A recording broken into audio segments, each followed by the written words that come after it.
system system system ስርዓት የሚለውን የአማርኛ ትርጓሜ ይዛል።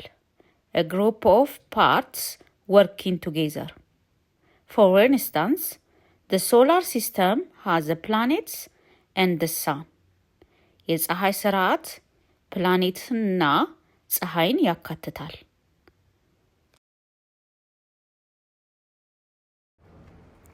occupy occupy occupy መያዝ ወይም መቆጣጠር የሚለውን የአማርኛ ትርጓሜ ይዛል።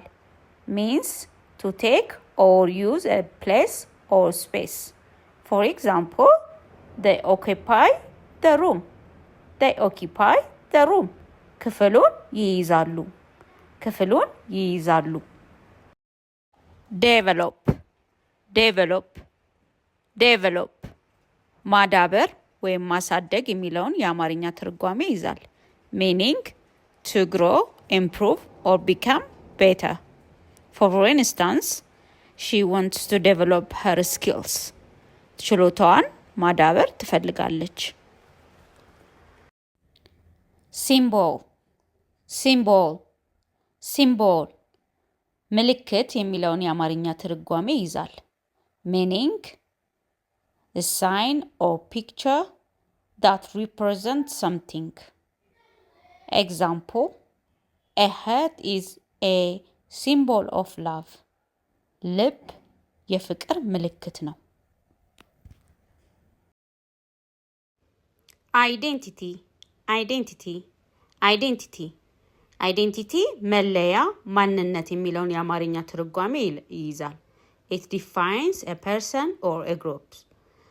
Who a person is, name, personality and background. For example, my identity is important to me.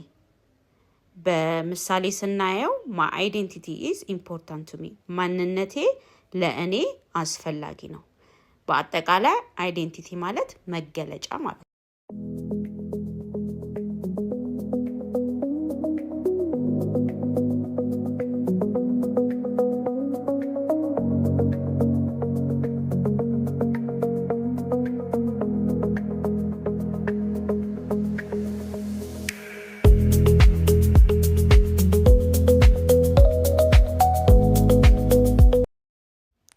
Thank you for watching. ሼር፣ ላይክ፣ ሰብስክራይብ እያደረጉ ይህንን ፔጅ ይቀላቀሉ። ራስዎን፣ ቤተሰቦን እንዲሁም ደግሞ አካባቢውን ያስተምሩ።